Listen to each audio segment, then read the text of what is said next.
त्रिदलं त्रिगुणाकारं त्रिनेत्रं च त्रियायुधं त्रिजन्मपापसंहारं एकबिल्वं शिवार्पणम्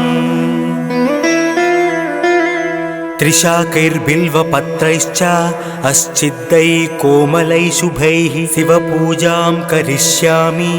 एकबिल्वं शिवार्पणम् अखण्डबिल्वपत्रेण पूजिते नन्दिकेश्वरे शुध्यन्ति सर्वपापेभ्यः एकबिल्वं शिवार्पणम्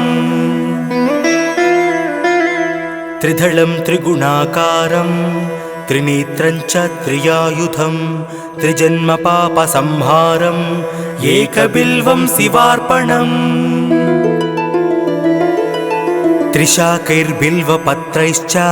अस्चिद्दैः कोमलैः शुभैः शिवपूजां करिष्यामि एकबिल्वं शिवार्पणम् अखण्डबिल्वपत्रेण पूजिते नन्दिकेश्वरे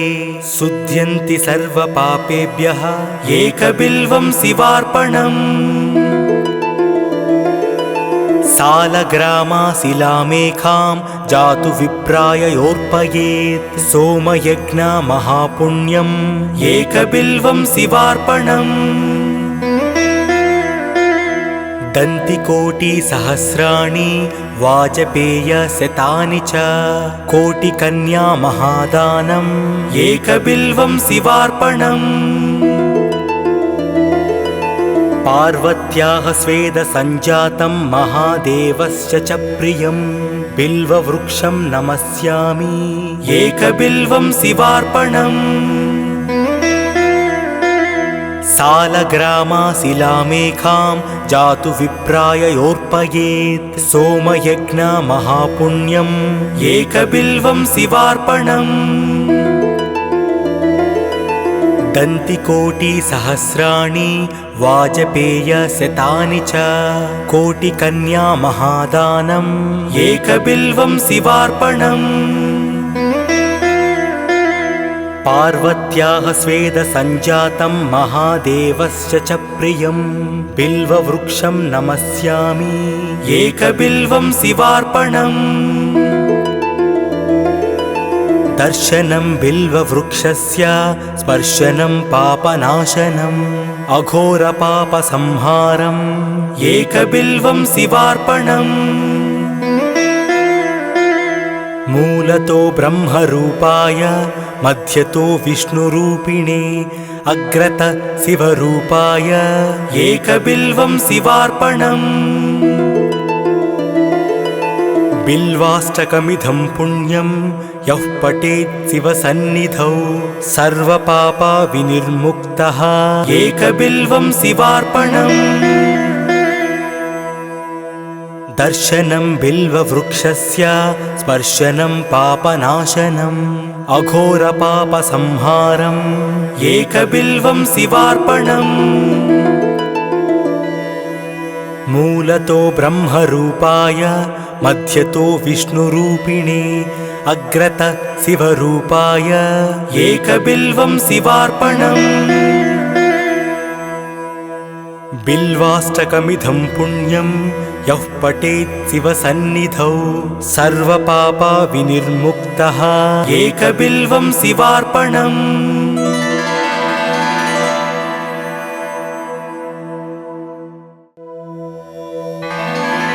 त्रिदलं त्रिगुणाकारं त्रिनेत्रं च त्रियायुधं त्रिजन्मपापसंहारं एकबिल्वं शिवार्पणम् त्रिशाकैर्बिल्वपत्रैश्च अस्चिद्दैः कोमलैः शुभैः शिवपूजां करिष्यामि एकबिल्वं शिवार्पणम् अखण्डबिल्वपत्रेण पूजिते नन्दिकेश्वरे शुध्यन्ति सर्वपापेभ्यः एकबिल्वं शिवार्पणम् त्रिदलं त्रिगुणाकारं त्रिनेत्रं च त्रियायुधं त्रिजन्मपापसंहारं एकबिल्वं शिवार्पणम् त्रिशाकैर्बिल्वपत्रैश्च अश्चिद्दैः कोमलैः शुभैः शिवपूजां करिष्यामि एकबिल्वं शिवार्पणम्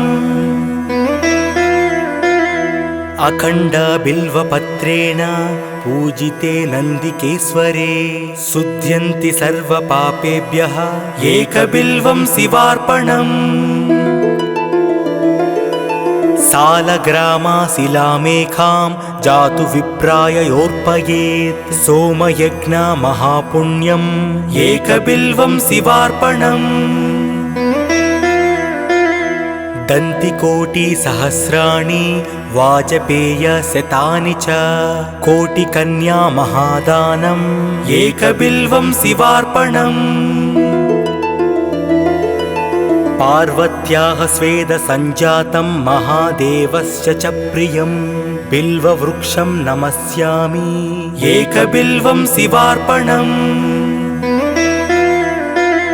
सालग्रामाशिलामेकां जातु विप्राय योर्पयेत् सोमयज्ञ महापुण्यम् एकबिल्वं शिवार्पणम् दन्तिकोटिसहस्राणि वाजपेयशतानि च कोटिकन्या महादानम् एकबिल्वं शिवार्पणम् पार्वत्याः स्वेदसञ्जातं महादेवस्य च प्रियं बिल्ववृक्षं नमस्यामि एकबिल्वं शिवार्पणम् दर्शनं बिल्ववृक्षस्य स्पर्शनं पापनाशनम् अघोरपापसंहारम् एकबिल्वं शिवार्पणम् मूलतो ब्रह्मरूपाय मध्यतो विष्णुरूपिणे अग्रत शिवरूपाय एकबिल्वं शिवार्पणम् बिल्वाष्टकमिदं पुण्यं यः पठेत् शिवसन्निधौ सर्वपापविनिर्मुक्तः एकबिल्वं शिवार्पणम् दर्शनं बिल्ववृक्षस्य स्पर्शनं पापनाशनम् अघोरपापसंहारम् एकबिल्वं शिवार्पणम् मूलतो ब्रह्मरूपाय मध्यतो विष्णुरूपिणे अग्रत शिवरूपाय एकबिल्वं शिवार्पणम् बिल्वाष्टकमिदं पुण्यं यः पठेत् शिवसन्निधौ सर्वपापविनिर्मुक्तः एकबिल्वं शिवार्पणम्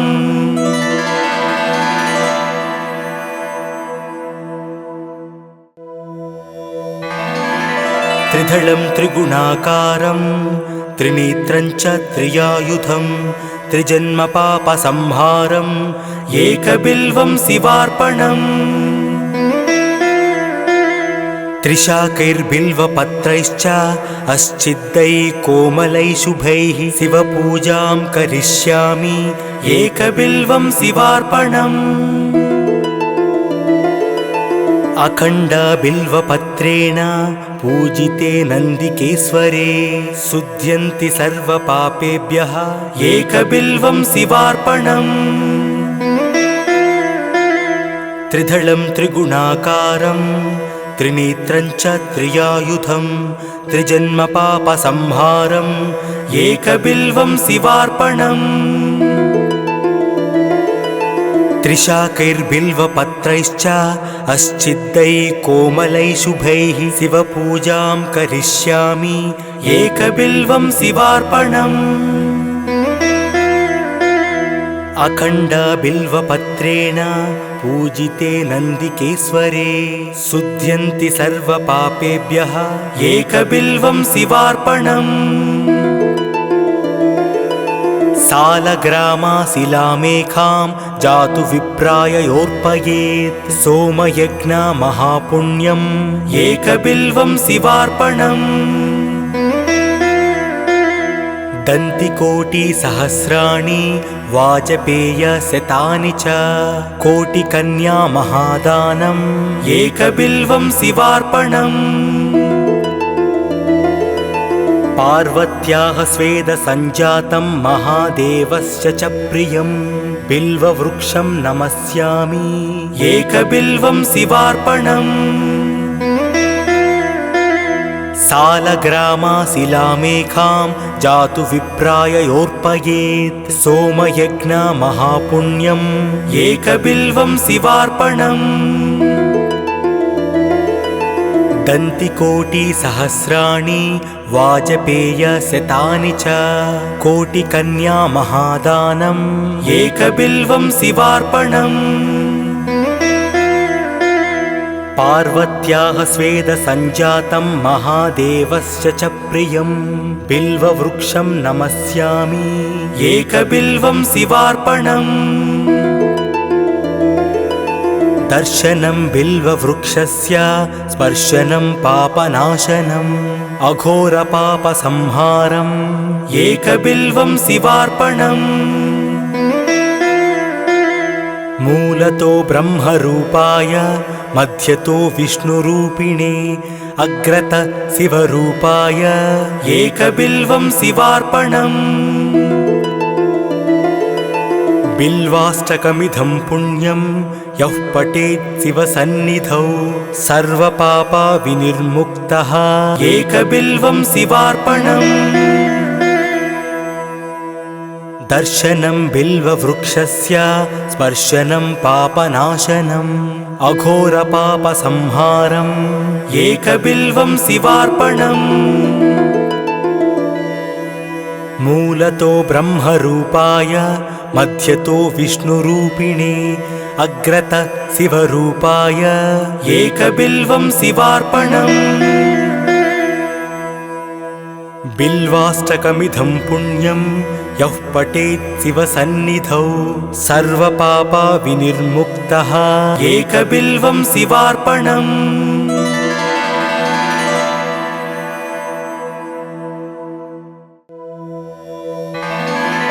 त्रिदलं त्रिगुणाकारं त्रिनेत्रं च त्रियायुधं त्रिजन्मपापसंहारम् एकबिल्वं शिवार्पणम् त्रिशाकैर्बिल्वपत्रैश्च अस्चिद्दैः कोमलैः शुभैः शिवपूजां करिष्यामि एकबिल्वं शिवार्पणम् अखण्डबिल्वपत्रेण पूजिते नन्दिकेश्वरे शुध्यन्ति सर्वपापेभ्यः एकबिल्वं शिवार्पणम् त्रिदलं त्रिगुणाकारं त्रिनेत्रं च त्रियायुधं त्रिजन्मपापसंहारम् एकबिल्वं शिवार्पणम् त्रिशाकैर्बिल्वपत्रैश्च अस्चिद्दैः कोमलैः शुभैः शिवपूजां करिष्यामि एकबिल्वं शिवार्पणम् अखण्डबिल्वपत्रेण पूजिते नन्दिकेश्वरे शुध्यन्ति सर्वपापेभ्यः एकबिल्वं शिवार्पणम् सालग्रामाशिलामेखां जातु विप्राय योर्पयेत् सोमयज्ञमहापुण्यम् एकबिल्वं शिवार्पणम् दन्तिकोटिसहस्राणि वाजपेयशतानि च कोटिकन्यामहादानम् एकबिल्वं शिवार्पणम् पार्वत्याः स्वेदसञ्जातं महादेवस्य च प्रियं बिल्ववृक्षं नमस्यामि एकबिल्वं शिवार्पणम् सालग्रामाशिलामेखां जातु विप्राय योर्पयेत् सोमयज्ञमहापुण्यम् एकबिल्वं शिवार्पणम् दन्तिकोटिसहस्राणि वाजपेयशतानि च कोटिकन्यामहादानम् एकबिल्वं शिवार्पणम् पार्वत्याः स्वेदसञ्जातं महादेवस्य च प्रियं बिल्ववृक्षं नमस्यामि एकबिल्वं शिवार्पणम् दर्शनं बिल्ववृक्षस्य स्पर्शनं पापनाशनम् अघोरपापसंहारम् एकबिल्वं शिवार्पणम् मूलतो ब्रह्मरूपाय मध्यतो विष्णुरूपिणे अग्रत शिवरूपाय एकबिल्वं शिवार्पणम् बिल्वाष्टकमिदं पुण्यं यः पठेत् शिवसन्निधौ सर्वपापा विनिर्मुक्तः एकबिल्वं शिवार्पणम् दर्शनं बिल्ववृक्षस्य स्पर्शनं पापनाशनम् अघोरपापसंहारम् एकबिल्वं शिवार्पणम् मूलतो ब्रह्मरूपाय मध्यतो विष्णुरूपिणे अग्रत शिवरूपाय एकबिल्वं शिवार्पणम् बिल्वाष्टकमिदं पुण्यं यः पठेत् शिवसन्निधौ सर्वपापा विनिर्मुक्तः एकबिल्वं शिवार्पणम्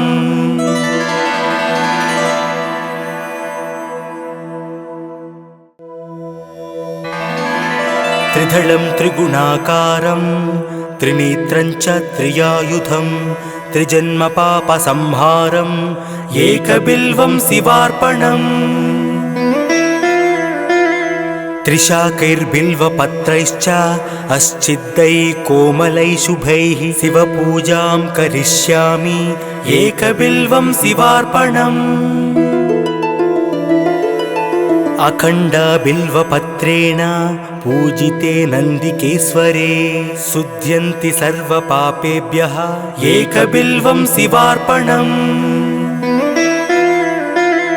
त्रिदलं त्रिगुणाकारं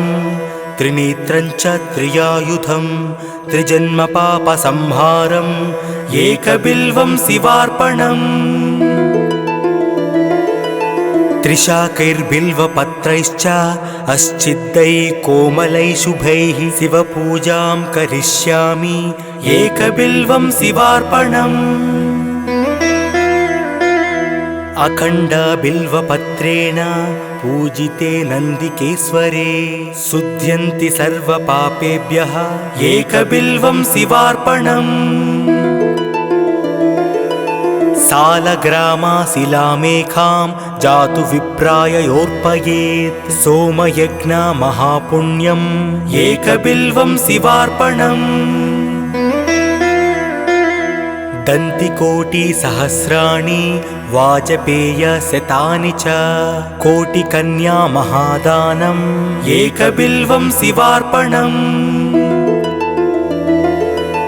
पार्वत्याः स्वेदसञ्जातं महादेवस्य च प्रियं बिल्ववृक्षं नमस्यामि एकबिल्वं शिवार्पणम् सालग्रामाशिलामेखां जातु विप्राययोर्पयेत् सोमयज्ञमहापुण्यम् एकबिल्वं शिवार्पणम् दन्तिकोटिसहस्राणि वाजपेयशतानि च कोटिकन्यामहादानम् एकबिल्वं शिवार्पणम् पार्वत्याः स्वेदसञ्जातं महादेवस्य च प्रियं बिल्ववृक्षं नमस्यामि एकबिल्वं शिवार्पणम् दर्शनं बिल्ववृक्षस्य स्पर्शनं पापनाशनम् अघोरपापसंहारम् एकबिल्वं शिवार्पणम् मूलतो ब्रह्मरूपाय मध्यतो विष्णुरूपिणे अग्रत शिवरूपाय एकबिल्वं शिवार्पणम् बिल्वाष्टकमिदं पुण्यं यः पठेत् शिवसन्निधौ सर्वपापा विनिर्मुक्तः एकबिल्वं शिवार्पणम् दर्शनं बिल्ववृक्षस्य स्पर्शनं पापनाशनम् अघोरपापसंहारम् एकबिल्वं शिवार्पणम् मूलतो ब्रह्मरूपाय मध्यतो विष्णुरूपिणे अग्रत शिवरूपाय एकबिल्वं शिवार्पणम् बिल्वाष्टकमिदं पुण्यं यः पठेत् शिवसन्निधौ सर्वपापा विनिर्मुक्तः एकबिल्वं शिवार्पणम्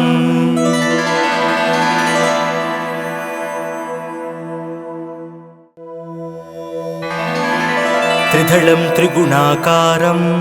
त्रिनेत्रं च त्रियायुधं त्रिजन्मपापसंहारम् एकबिल्वं शिवार्पणम्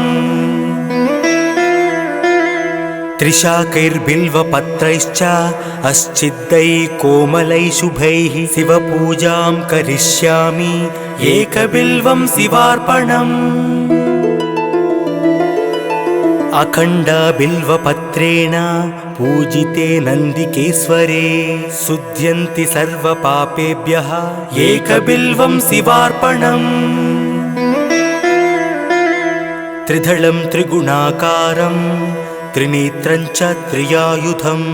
त्रिजन्मपापसंहारम् एकबिल्वं शिवार्पणम् त्रिशाकैर्बिल्वपत्रैश्च अश्चिद्दैः कोमलैः शुभैः शिवपूजां करिष्यामि एकबिल्वं शिवार्पणम् अखण्डबिल्वपत्रेण पूजिते नन्दिकेश्वरे शुध्यन्ति सर्वपापेभ्यः एकबिल्वं शिवार्पणम् सालग्रामाशिलामेकां जातु विप्राय योर्पयेत् सोमयज्ञ महापुण्यम् एकबिल्वं शिवार्पणम् दन्तिकोटिसहस्राणि वाजपेयशतानि च कोटिकन्या महादानम् एकबिल्वं शिवार्पणम् पार्वत्याः स्वेदसञ्जातं महादेवस्य च प्रियं बिल्ववृक्षं नमस्यामि एकबिल्वं शिवार्पणम् सालग्रामाशिलामेकां जातु विप्राय योर्पयेत् सोमयज्ञ महापुण्यम् एकबिल्वं शिवार्पणम् दन्तिकोटिसहस्राणि वाजपेयशतानि च कोटिकन्या महादानम् एकबिल्वं शिवार्पणम् पार्वत्याः स्वेदसञ्जातं महादेवस्य च प्रियं बिल्ववृक्षं नमस्यामि एकबिल्वं शिवार्पणम् दर्शनं बिल्ववृक्षस्य स्पर्शनं पापनाशनम् अघोरपापसंहारम् एकबिल्वं शिवार्पणम् मूलतो ब्रह्मरूपाय मध्यतो विष्णुरूपिणे अग्रत शिवरूपाय एकबिल्वं शिवार्पणम् बिल्वाष्टकमिदं पुण्यं यः पठेत् शिवसन्निधौ सर्वपापा विनिर्मुक्तः एकबिल्वं शिवार्पणम् दर्शनं बिल्ववृक्षस्य स्पर्शनं पापनाशनम् अघोरपापसंहारम् एकबिल्वं शिवार्पणम् मूलतो ब्रह्मरूपाय मध्यतो विष्णुरूपिणे अग्रत शिवरूपाय एकबिल्वं शिवार्पणम् बिल्वाष्टकमिदं पुण्यं यः पठेत् शिवसन्निधौ सर्वपापा विनिर्मुक्तः एकबिल्वं शिवार्पणम्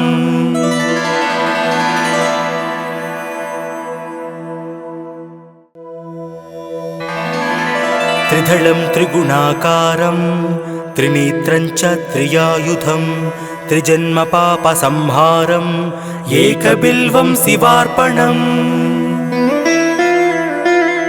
त्रिशाकैर्बिल्वपत्रैश्च अश्चिद्दैः कोमलैः शुभैः शिवपूजां करिष्यामि एकबिल्वं शिवार्पणम्। अखण्डबिल्वपत्रेण पूजिते नन्दिकेश्वरे शुध्यन्ति सर्वपापेभ्यः एकबिल्वं शिवार्पणम्। त्रिदलं त्रिगुणाकारं त्रिनेत्रं च त्रियायुधं त्रिजन्मपापसंहारम् एकबिल्वं शिवार्पणम्। त्रिशाकैर्बिल्वपत्रैश्च अश्चिद्दैः कोमलैः शुभैः शिवपूजां करिष्यामि एकबिल्वं शिवार्पणम्। अखण्डबिल्वपत्रेण पूजिते नन्दिकेश्वरे शुध्यन्ति सर्वपापेभ्यः एकबिल्वं शिवार्पणम्। सालग्रामाशिलामेकां जातु विप्राय योर्पयेत् सोमयज्ञमहापुण्यम् एकबिल्वं शिवार्पणम्। दन्तिकोटिसहस्राणि वाजपेयशतानि च कोटिकन्या महादानम् एकबिल्वं शिवार्पणम्। पार्वत्याः स्वेदसञ्जातं महादेवस्य च प्रियं बिल्ववृक्षं नमस्यामि एकबिल्वं शिवार्पणम्।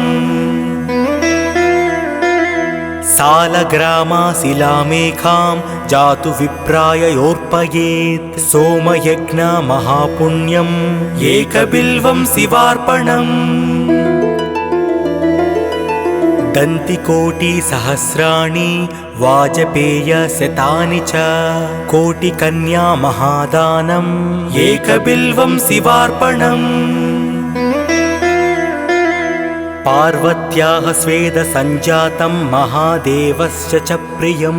बिल्ववृक्षं नमस्यामि एकबिल्वं शिवार्पणम्।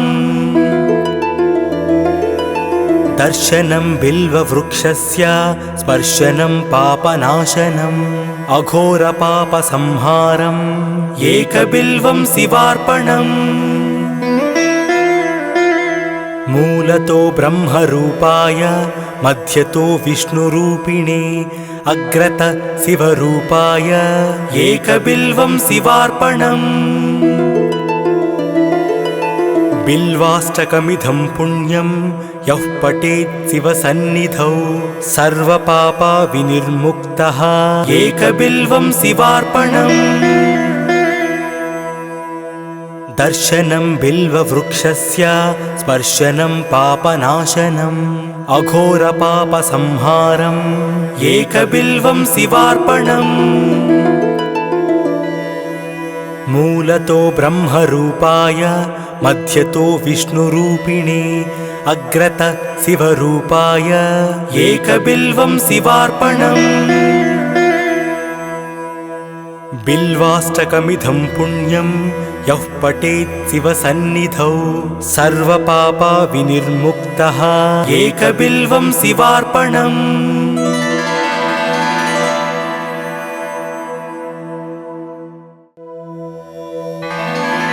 त्रिदलं त्रिगुणाकारं त्रिनेत्रं च त्रियायुधं त्रिजन्मपापसंहारम् एकबिल्वं शिवार्पणम्। त्रिशाकैर्बिल्वपत्रैश्च अश्चिद्दैः कोमलैः शुभैः शिवपूजां करिष्यामि एकबिल्वं शिवार्पणम्। अखण्डबिल्वपत्रेण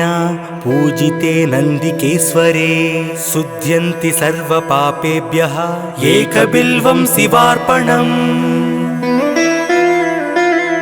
त्रिदलं त्रिगुणाकारं त्रिनेत्रं च त्रियायुधं त्रिजन्मपापसंहारम् एकबिल्वं शिवार्पणम्। त्रिशाकैर्बिल्वपत्रैश्च अश्चिद्दैः कोमलैः शुभैः शिवपूजां करिष्यामि एकबिल्वं शिवार्पणम्। अखण्ड बिल्वपत्रेण पूजिते नन्दिकेश्वरे शुध्यन्ति सर्वपापेभ्यः एकबिल्वं शिवार्पणम् सालग्रामाशिलामेखां जातु विप्राय योर्पयेत् सोमयज्ञ महापुण्यम् एकबिल्वं शिवार्पणम् दन्तिकोटिसहस्राणि वाजपेयशतानि च कोटिकन्या महादानम् एकबिल्वं शिवार्पणम् पार्वत्याः स्वेदसञ्जातं महादेवस्य च प्रियं बिल्ववृक्षं नमस्यामि एकबिल्वं शिवार्पणम् सालग्रामाशिलामेखां जातु विप्राय योर्पयेत् सोमयज्ञ महापुण्यम् एकबिल्वं शिवार्पणम् दन्तिकोटिसहस्राणि वाजपेयशतानि च कोटिकन्या महादानम् एकबिल्वं शिवार्पणम् पार्वत्याः स्वेदसञ्जातं महादेवस्य च प्रियं बिल्ववृक्षं नमस्यामि एकबिल्वं शिवार्पणम् दर्शनं बिल्ववृक्षस्य स्पर्शनं पापनाशनम् अघोरपापसंहारम् एकबिल्वं शिवार्पणम् मूलतो ब्रह्मरूपाय मध्यतो विष्णुरूपिणे अग्रत शिवरूपाय एकबिल्वं शिवार्पणम् बिल्वाष्टकमिदं पुण्यं यः पठेत् शिवसन्निधौ सर्वपापविनिर्मुक्तः एकबिल्वं शिवार्पणम् दर्शनं बिल्ववृक्षस्य स्पर्शनं पापनाशनम् अघोरपापसंहारम् एकबिल्वं शिवार्पणम् मूलतो ब्रह्मरूपाय मध्यतो विष्णुरूपिणे अग्रत शिवरूपाय एकबिल्वं शिवार्पणम् बिल्वाष्टकमिदं पुण्यं यः पठेत् शिवसन्निधौ सर्वपापविनिर्मुक्तः एकबिल्वं शिवार्पणम्